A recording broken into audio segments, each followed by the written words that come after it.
Hi, this is Dr. Allo. So I was asked to try to consolidate all of the diet research studies, and obviously that's a really good idea. That lecture ended up being about an hour and a half long.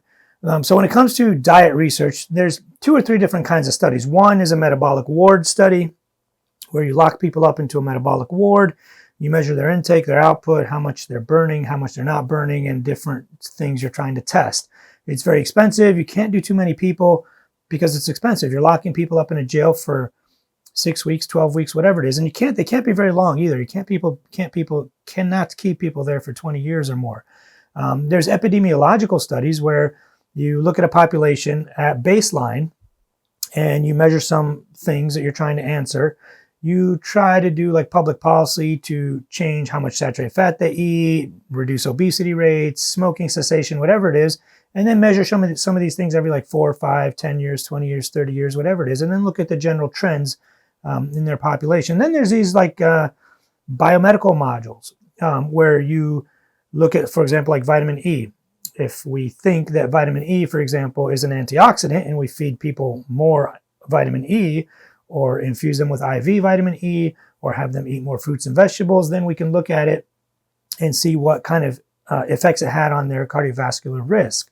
So there's different kinds of studies, and they all contribute to the knowledge and information that we need regarding diets.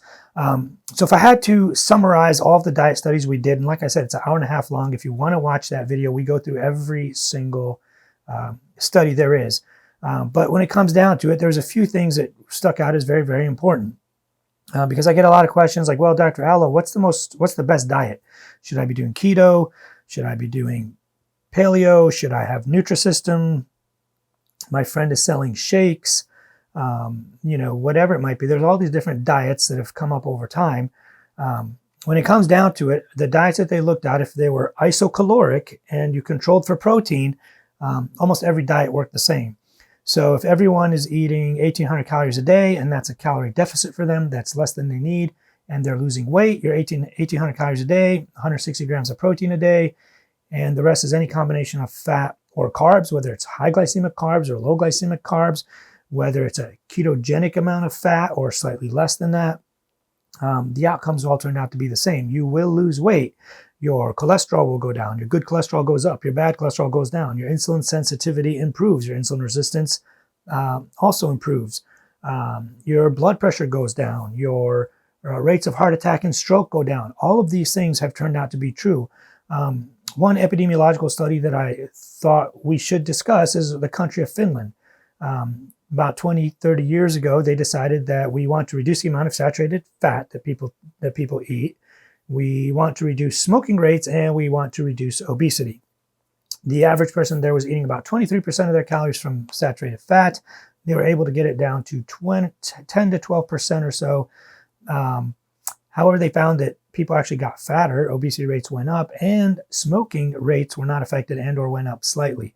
So despite people gaining weight and more smoking, the only thing that changed was a huge reduction in saturated fat. The rates of heart attacks and strokes and cardiovascular risk and cardiovascular mortality went down by 80%. So that's one example of a study. But that's pretty much what we found over time. And they also looked at, in other studies, we discussed this, but whether someone ate high glycemic index foods or low glycemic index foods, if that seemed to make a difference, as long as you controlled calories and controlled for protein, that also really didn't make a difference.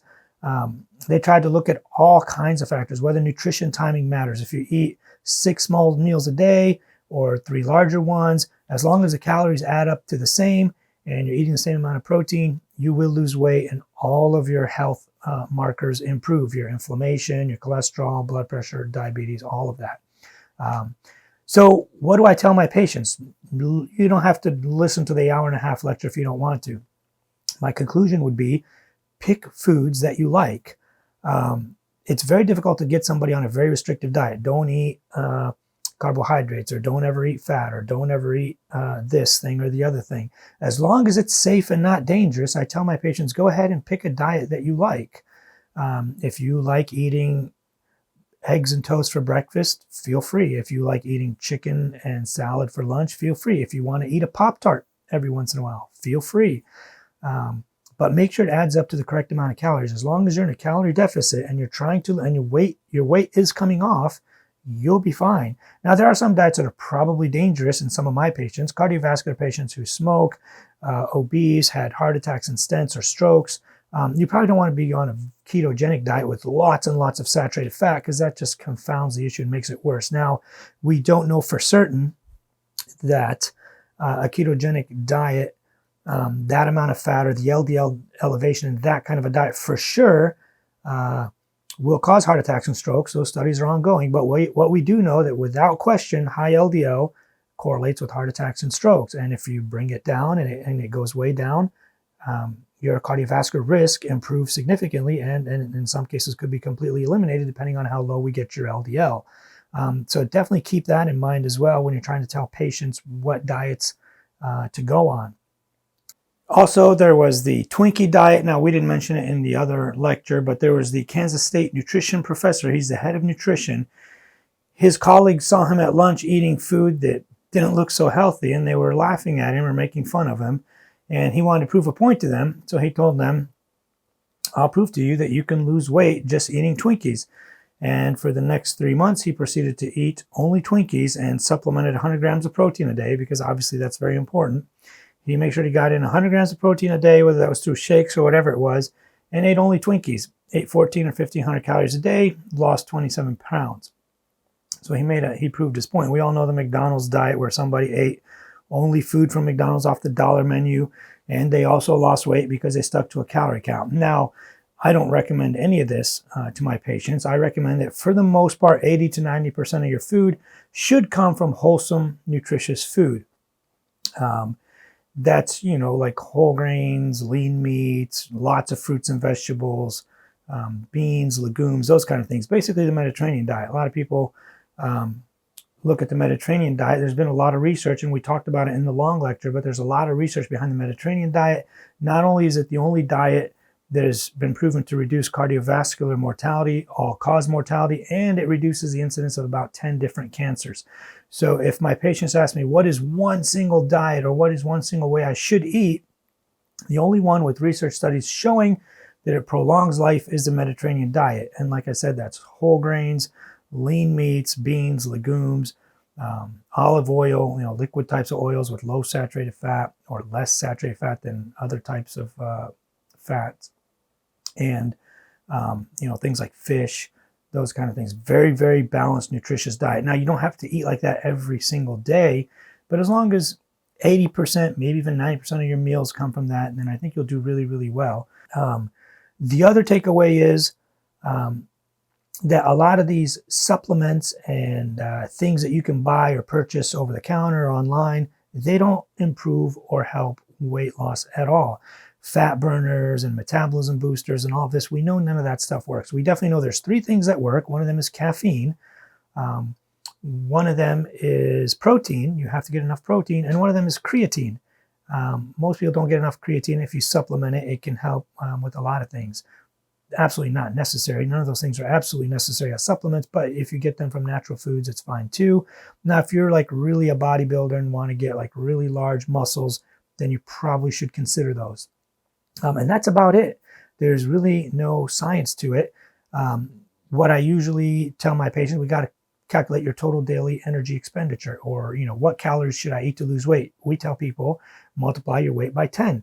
So if you're 200 pounds, 2,000 calories, plus or minus a few here and there on either side of that, should cause weight loss for most people. And you also want to get about 0.7 to 1.2 or 1.5 grams of protein a day per pound of lean body mass. So if you weigh 200 pounds, you're looking at 140, maybe up to 240 grams of protein a day at the most. For most men, you can get away with 120 up to about 180 grams of protein a day. For women, also about 100, maybe up to 140 grams. For females, the weight times 10 might need to be slightly less. Maybe try 8 or 9, but it's a good place to start. If you're a female that weighs 200 pounds, start at 2,000 calories, see what happens. Even men, start at 2,000. If your weight is going up, give it a few weeks. If your weight's going up, you obviously got to cut that down, subtract about 150, and try again for another 3 or 4 weeks. and see what happens. It's a process. These are just guesses. They're based on algorithms and formulas on large populations, but it can work. So do that. Now, if you think you're eating 1,500 calories a day and you're not losing weight, and you should be, get a food scale, start weighing your food in grams, and then track it that way. It's much more accurate, and you'll really know how much you're actually losing. Weigh yourself every day. You'll see basic trends. Fat loss will be going down, but your weight on the scale every day could be fluctuating like this, although you're still losing fat. So don't be discouraged if your weight is going like this. There's lots of things, hydration status, salt, hormones, all that kind of stuff, whether you worked out or not, can definitely affect daily weight fluctuations, but the fat is still coming off. So definitely don't be discouraged if you think your weight is bouncing around too much. That's completely normal and completely fine. But overall, your fat, we will be losing a lot of fat. And there's so many studies that we went over in that long lecture. If you want to look at it, feel free. Subscribe to the channel, share this with all your friends, and turn on notifications. Have a good rest of your day.